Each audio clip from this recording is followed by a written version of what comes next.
Halo Sobat Entrepreneur, selamat datang kembali di channel YouTube saya.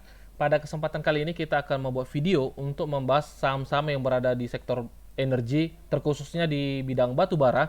Namun di video kali ini kita tidak akan bahas semua saham yang bergerak di bidang batu bara karena takutnya terlalu banyak memakan waktu dan sehingga hasil analisanya tidak maksimal gitu. Namun sebelum kita sampai ke topik pembahasan, saya ingin ingatkan kembali kepada teman-teman semua, bagi teman-teman yang ingin membuka akun Mirai Aset Sekuritas, teman-teman boleh klik link yang akan saya sertakan di deskripsi. Nanti ketika teman-teman klik link tersebut, teman-teman akan langsung berkomunikasi dengan saya. Saya akan pandu bagaimana caranya untuk membuka akun Mirai Aset Sekuritas.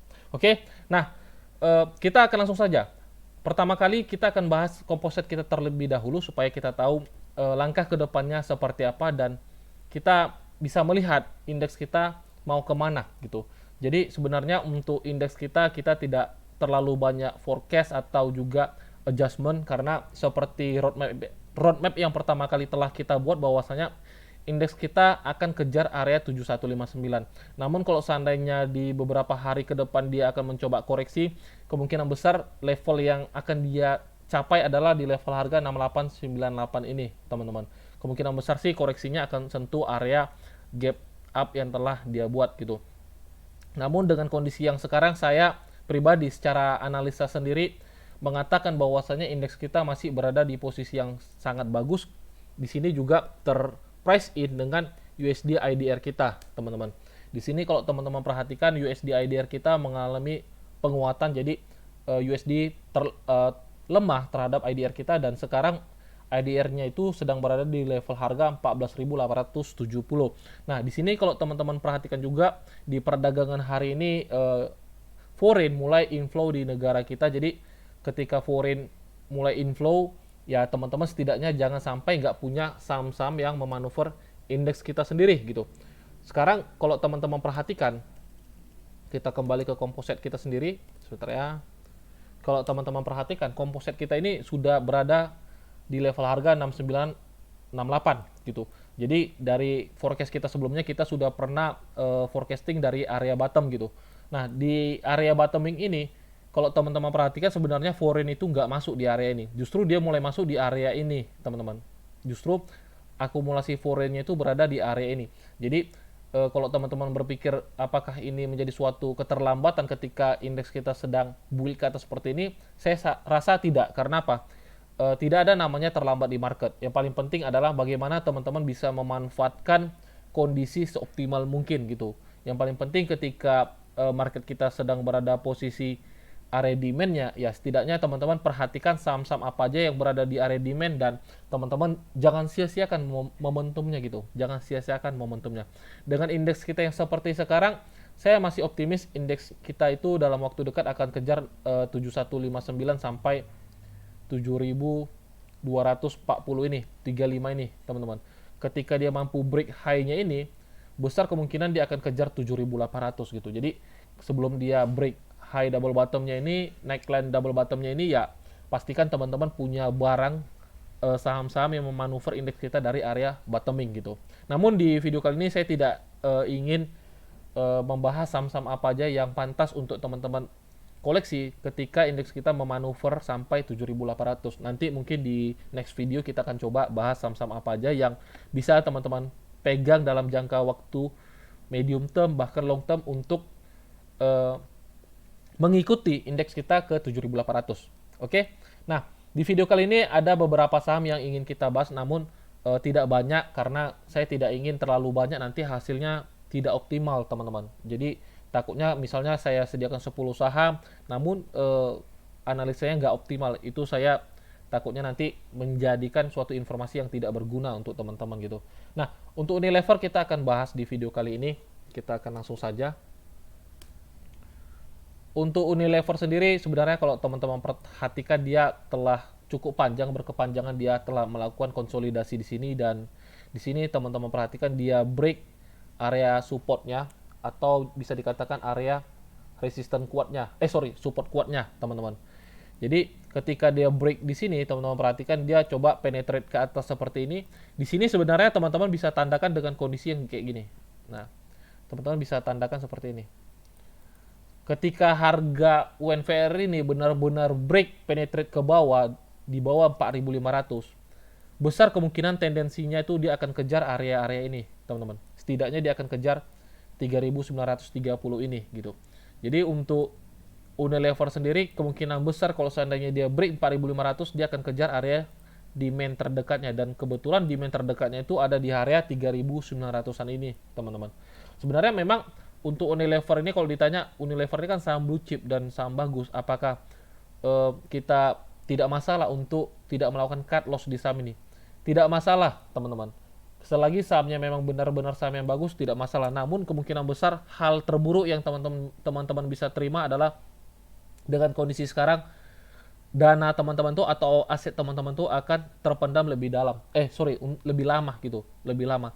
Sebenarnya yang paling penting ketika dia benar break 4.500 dan teman-teman nggak ingin melakukan pembatasan risiko atau cut loss, tidak masalah, teman-teman. Tidak masalah.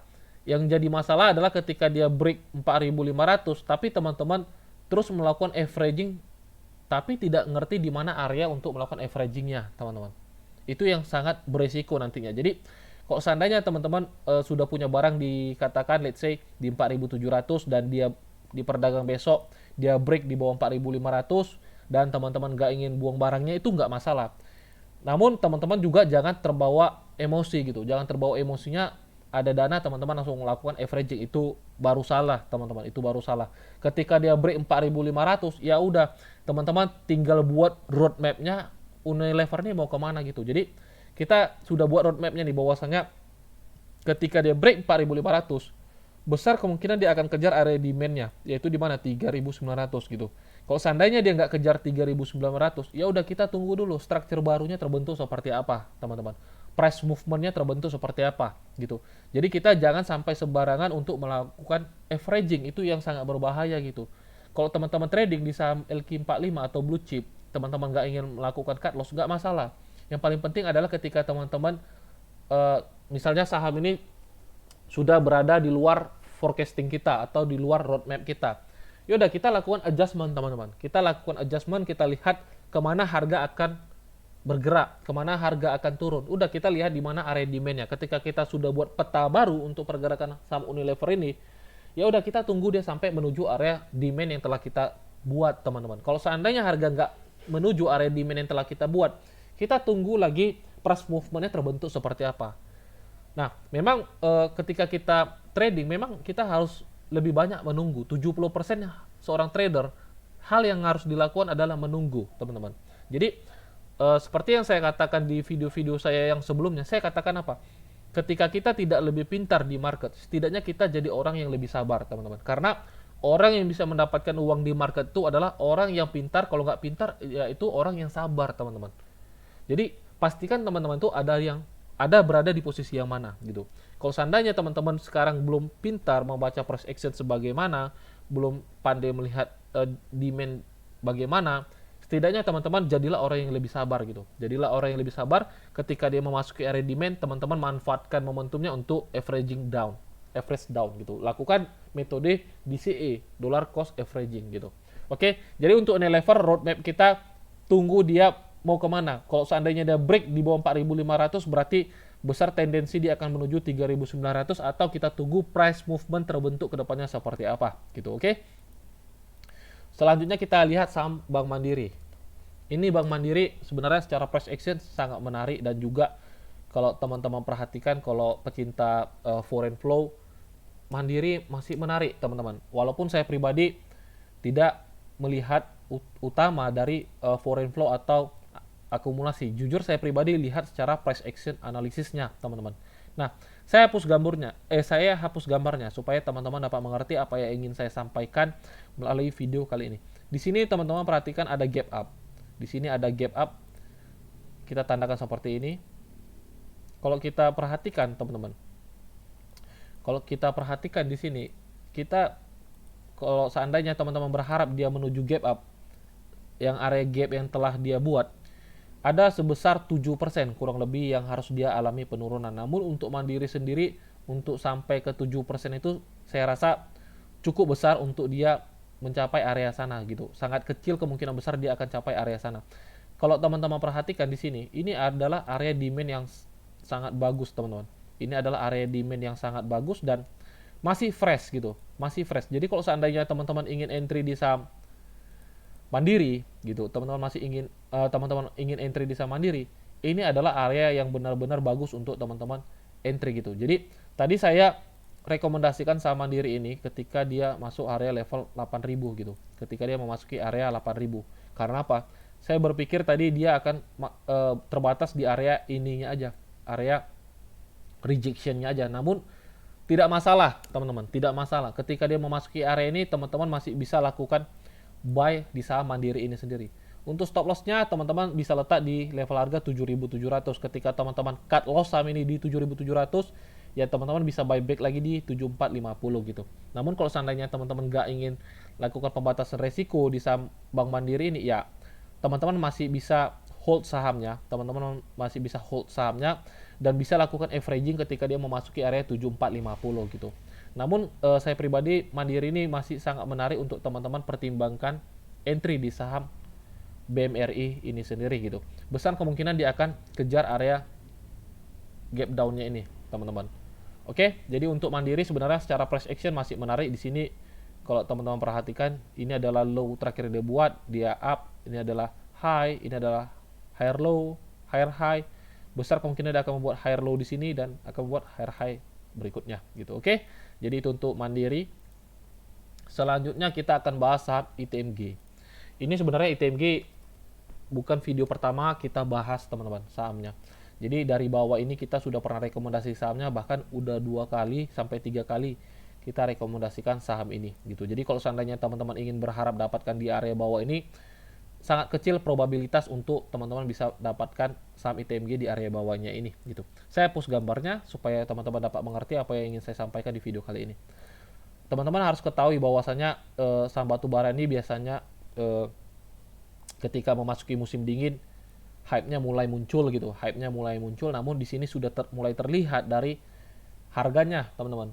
Jadi kita tahu bahwasanya laporan keuangan saham-saham yang bergerak di bidang energi, terkhususnya batu bara, pasti sangat bagus, ya dimana harga batu bara juga sedang berada di atas 300 US dollar per metrik tonnya. Jadi untuk laporan keuangan, saya rasa teman-teman nggak perlu ragukan lagi untuk saham-saham bergerak di bidang batu bara, dan di sini sebenarnya harganya sudah terprice in nih, harganya sudah terprice in. Mungkin besar kemungkinan ketika laporan keuangannya keluar, harganya sudah tidak terlalu kencang jalannya, teman-teman. Namun saya yakin teman-teman masih bisa manfaatkan untuk pergerakan saham batubara ini ke depannya. Karena apa? Karena untuk batubara sendiri, teman-teman, untuk batubara sendiri di kuartal 4 biasanya saham-saham ini mulai sering mengalami kenaikan gitu. Mulai sering mengalami kenaikan yang dimana negara-negara luar mengalami musim dingin gitu. Mengalami musim dingin, dan juga di situ negara-negara yang mengalami winter pasti butuh batu bara, teman-teman. Pasti butuh batu bara gitu.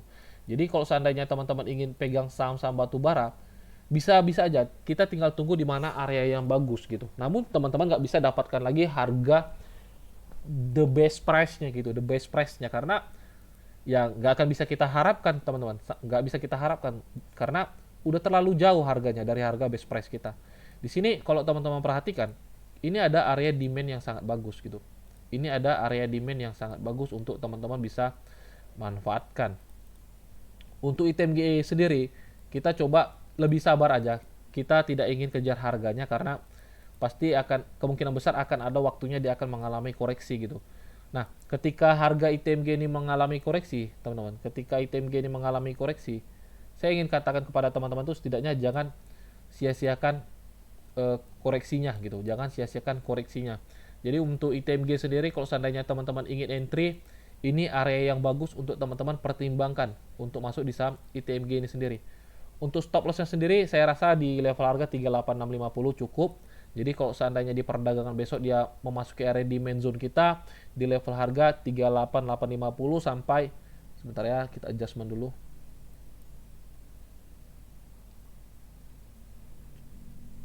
Kita adjustment dulu. Nah, 38920 sampai 40.000 ya teman-teman bisa manfaatkan untuk entry di saham ITMG ini sendiri.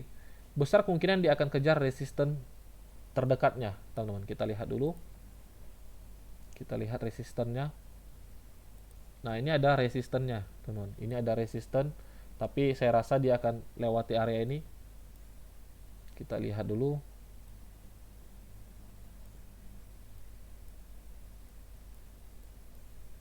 Sebentar ya, kita lihat dulu areanya supaya tidak salah letak, teman-teman. Nah, nah ini area untuk area yang kemungkinan besar ITMG akan 7, teman-teman. Yang kemungkinan besar ITMG akan 7. Jadi kalau seandainya teman-teman ingin entry di saham ITMG ini, teman-teman perhatikan ketika dia coba retest area yang demand yang telah kita tandakan, baru teman-teman bisa pertimbangkan untuk entry di saham ITMG ini gitu. Jadi teman-teman bisa masukkan saham ITMG ini ke dalam watchlist. Apakah di harga 40.000 ini sudah mahal? Kalau kita cerita mahal, kita cerita valuasi, teman-teman. Jadi kita di sini menganalisanya secara price action atau technical analysis gitu. Jadi di technical analysis itu tidak ada kata mahal atau murah. Karena kita pure ketika mempelajari technical analysis itu, kita hanya melihat price movement-nya gitu. Kita hanya melihat price movement-nya. Selagi movement-nya masih kuat untuk naik ke atas, kita akan terus ikuti follow the trend saham itu, teman-teman. Oke. Jadi untuk ITMG mungkin itu aja reviewnya. Jadi bagi teman-teman yang ingin entry di saham ITMG ini, perhatikan area demand yang telah kita tandakan gitu. Oke. Selanjutnya ada saham Adaro. Kita lihat saham Adaro. Untuk Adaro sendiri base entry kita adalah area ini gitu. Jadi sekarang dia sudah running ke atas. Jadi untuk untuk Adaro sendiri kita sudah pernah rekomendasikan dari harga bawah ini, teman-teman. Nah, sekarang kalau seandainya teman-teman ingin entry di saham Adaro ini, ada yang menarik untuk teman-teman perhatikan gitu. Ada yang menarik untuk teman-teman perhatikan. Saya pribadi menganalisanya area gap ini dia akan lewati, teman-teman. Area gap ini dia akan lewati karena di sini momentumnya sangat bagus gitu. Jadi kalau seandainya teman-teman ingin entry di saham Adaro ini, kita lihat dulu daily-nya seperti apa. Nah, untuk Adaro ini kalau teman-teman ingin entry besok, teman-teman bisa lakukan. Teman-teman bisa lakukan. Untuk stop loss-nya sendiri, teman-teman bisa letak di bawah swing low-nya ini aja. Nah, jadi untuk stop loss-nya sendiri cukup di bawah di 3230, teman-teman. Di level harga 3220 aja gitu. Jadi apabila harganya break dan close di bawah 3230 ya teman-teman bisa lakukan pembatasan risiko gitu. Kalau seandainya di perdagangan besok dia masih dikasih retest ya teman-teman jangan sia-siakan momentumnya untuk masuk di saham Adaro ini, teman-teman. Oke, secara price action saham ini menarik. Kalau seandainya teman-teman harapkan dia masuk area demand kita lagi ya teman-teman lebih baik jangan coba inginkan gitu karena kecil kemungkinan dia akan coba turun ke bawah melalui kemungkinan besar laporan keuangannya akan keluar dan juga kita kemungkinan besar akan masuk ke kuartal 4 ini mana musim dingin sudah mulai datang gitu. Musim dingin sudah mulai datang. Area targetnya teman-teman bisa letak setidaknya di level harga 3680. Kalau seandainya dia mampu break 3680 ini besar kemungkinan dia akan lanjut jalan, teman-teman. Karena ini area yang benar-benar kuat yang dia tidak mampu lewati gitu. Jadi 3680 patut teman-teman perhatikan. Kalau seandainya dia mampu break ya berarti dia akan lanjut jalan. Oke? Jadi untuk Adaro kalau seandainya teman-teman ingin masuk, teman-teman bisa entry gitu. Kalau seandainya besok dia dikasih retrace, ya teman-teman jangan sia-siakan momentumnya. Nah, selanjutnya kita lihat saham PTBA. Untuk PTBA sendiri masih sesuai forecast ya, masih sesuai forecast. Jadi ketika dia memasuki area ini, teman-teman bisa coba koleksi sahamnya karena PTBA ini masih menarik secara price action, teman-teman.